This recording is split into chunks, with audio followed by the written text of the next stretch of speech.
जी नमस्कार। नमस्कार, नमस्कार। हम बातचीत कर रहे हैं कवि लेखक आलोचक राकेश भारतीय जी के साथ दिल्ली से। ये जो कॉमेडी के नाम पर जो आप देख रहे हैं देश में जिस तरह के कॉमेडियन अपने जो विरोधी होते हैं, निश्चित तौर पर जी, इन इन कॉमेडियों में कॉमेडियन की भी कोई विचारधारा होती है। तो उसमें जो है अपने जो दुश्मनों के जो उनके आका जो करते हैं, आका कहा जा सकता है। जैसे ये कुणाल कामरा जी, ने जो गाली दी, गद्दार कहा, जैसे एक मुख्यमंत्री को जो रिक्शा वाला हो करके वहां तक पहुंचे हैं, मुख्यमंत्री बने, अभी उप मुख्यमंत्री हैं, और इतना संघर्ष करके क्या इन हाँ। कॉमेडी के नाम पर कोई भी गाली दी जा सकती है, उसको लीगलाइज किया जा सकता है? जी नहीं, ये देखिए एक कैमोफ्लेज करके अंग्रेजी में शब्द है कि मतलब किसी चीज के आड़ में हमला करना है। तो ये कॉमेडी के आड़ में व्यक्तिगत हमला करना, प्रायोजित हमला करना और बुरी से बुरी शब्दावली को भी बिल्कुल ही वाहियात शब्द को, गाली के समान शब्द को कॉमेडी के नाम पे चला देना, ये खेल जब से टीवी पे ये कॉमेडी शो और ये दुनिया भर के इस तरह के नाटक शुरू हुए हैं ना, तब से हो रहा है। और इस व्यक्ति ने पहले भी इस तरह की हरकतें की है और किसी भी तरीके से शब्द का इतना बड़ा दुरुपयोग, शब्द को इस तरह से तोड़ मरोड़ कर कॉमेडी की आड़ में व्यक्तिगत हमला बहुत घटिया किस्म का बिना किसी प्रमाण के करना, ये अक्षम्य है। नहीं, आप भाषाओं में खासकर हिंदी भाषा में उसकी पवित्रता और मर्यादा को लेकर और उसकी जो मीमांसा करते हैं, आप मर्यादा की जो मीमांसा जी, करते हैं, एक एक शब्द नपा तुला, एक एक अक्षर कि उसका कहीं अर्थ का अनर्थ नहीं हो जाए। अगर गद्दार और हिंदी के तमाम लोग जो विचारधारात्मक के कहीं न टकराव में आ गए हैं, मतलब जो जी। भाजपा को ये नहीं पसंद करते हैं, उसकी विचारधारा को नहीं पसंद, वो कह रहा है कि नहीं, उसने कॉमेडियन ने ठीक किया, एक आलोचना भर तो ही किया। और उसमें नहीं, तमाम रवीश कुमार जैसे पत्रकार भी कह रहे हैं कि हम आलोचना की बात कर रहे हैं, कॉमेडियन की भाषा को लेकर अब कोई बात नहीं हो, लेकिन नहीं, नहीं, विचारा। नहीं, ये देखिए, ये घुमा फिरा के बात कर रहे हैं, घुमा फिरा के बात कर रहे हैं। कभी विचारधारा के नाम पे गलत बात कर रहे हैं, कभी कॉमेडी के नाम पे गलत बात कर रहे हैं। देखिए, शब्द कहीं भी प्रयोग किया जाए, चाहे कॉमेडी में भी शब्द का प्रयोग किया जाए, कॉमेडी कोई आज की मतलब विधा नहीं है, बहुत पुरानी विधा है, शेक्सपियर के जमाने से चल रही है, अंग्रेजी में, हिंदी में भी चल रही है। इसका ये मतलब नहीं है कि कॉमेडी के आड़ में इस तरह का आप करें। और क्या हो रहा है कि खासकर हिंदी में या पत्रकारिता में भी, सिर्फ साहित्य की बात नहीं मैं कर रहा हूँ, कि लोग क्या है कि पक्ष लेने के लिए आंख पर पट्टी बांध ले रहे हैं। एक पक्ष जो कह रहा है उस तरह की चीजें तो वो उनको बड़ी बुरी लग रही हैं, दूसरा पक्ष कह रहा है तो नहीं नहीं ये तो ठीक है, ये तो कॉमेडी है, क्या गलत कहा, ये गलत कहा। तो एक अजीब किस्म का जो है ना, आप इसको दोगलापन कह सकते हैं, वैचारिक दोगलापन जो है, ये पूरे मीडिया में, चाहे साहित्य में भी, पत्रकारिता में वैचारिक दोगलापन व्याप्त है। कोई भी पत्रकार हो, कोई भी साहित्यकार हो, सबसे पहले उसे सत्य के पक्ष में खड़ा होना चाहिए। और भाषा की मर्यादा तो सबसे बड़ी मर्यादा है। हम किस तरह का संस्कार देंगे आने वाली पीढ़ियों को अगर इस तरह की भाषा को हम सही ठहराएंगे तो। ये मानसिक स्खलन जो आप देख रहे हैं, ये क्या बाजार के चलते ऐसा हो रहा है कि रातों रात कुछ भी ओवरनाइट आप कुछ भी बोल दीजिए, लोकप्रिय हो जाइए, कुछ भी कमा लीजिए, चाहे जितनी राशि कमा लीजिए? ये क्या बौद्धिक स्खलन भी दिख रहा है नहीं, आपको, नहीं, या ये कहीं? बिल्कुल बिल्कुल ये बाजारवादी स्खलन है। जो चीज बिक रही है वो चीज चाहे कितनी भी कुत्सित हो, कितनी भी भ्रामक हो, कितनी भी घटिया हो, जो चीज बिक रही है उसको जैसे तैसे झोंक दो। ये इस वक्त बाजारवाद पूरी तरह से हावी है, साहित्य में भी हावी है। आपने मेरा लेख छापा ही है ब्लॉक में। आप जानते ही हैं कि साहित्य में किस तरह अश्लीलता व्याप्त है, आरोपित अश्लीलता उस तरह से कि बत कि भाई हम तो स्वतंत्र हैं, हमें अभिव्यक्ति की स्वतंत्रता है। अभिव्यक्ति की स्वतंत्रता के नाम पे है नहीं कि मतलब साहित्य के नाम पर आप गाली गलौज करें, पत्रकारिता के नाम पे गाली गलौज करें।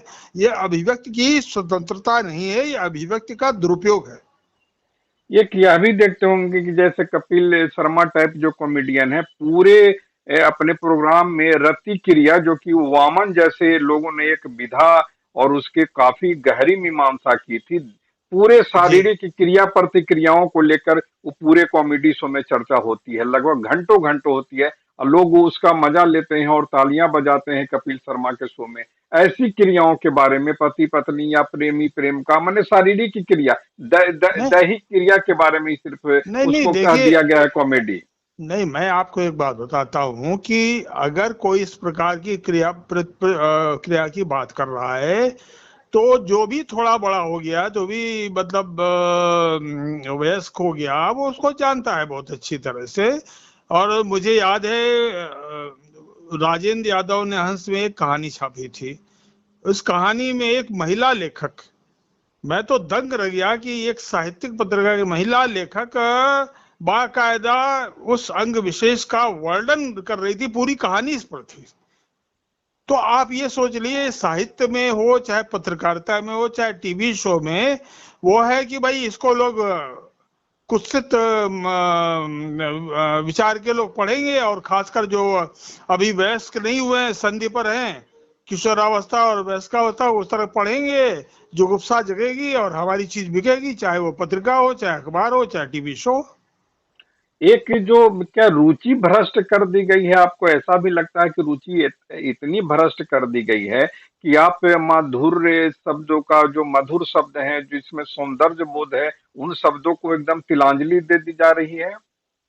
रुचि तो भ्रष्ट की जा रही है, लेकिन वो बाकायदा योजनाबद्ध ढंग से की जा रही है, क्योंकि उससे जो बाजार में बिके, वो चाहे रुचि भाड़ में जाए, चाहे संस्कृति भाड़ में जाए, मर्यादा भाड़ में जाए, बाजार में जो बिक रही है चीज, उसको हमको दिखाना है, बोलना है, छापना है।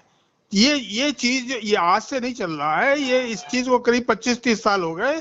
और मैं चूंकि बहुत सतर्क पाठक हूँ, और मैं ये जानता हूँ ये चीज की बहुत बहुत मतलब, जो एक विदेशी पत्रकार ने कहा था, मुझे उसका नाम याद नहीं है, वो यहाँ का एक टीवी शो देख रहा था, तो वो कह रहा था कि यहाँ पे बच्चों से जिस प्रकार की हरकतें कराई जा रही है कॉमेडी के नाम पे या नृत्य के नाम पे, हमारे देश में, किसी यूरोपीय देश का था, हमारे देश में कराई जाए तो उसको जिंदगी भर के लिए बैन कर दिया जाए, लेकिन यहाँ पे चल रहा है। तो जब आप यह भी आपने एक उदाहरण दिया राजेंद्र यादव का, तो क्या उस समय उस कहानी पर कोई विरोध हुआ था क्या, हिंदी कोई के विरोध लेख? नहीं हुआ था, कोई विरोध नहीं हुआ था। मैं नाम नहीं लूंगा उस पत्रकार का और उस पत्रिका का। वो मैं भी उनके समारोह में गया था, उस पत्रिका में कई कहानियां मेरी भी छपी थी।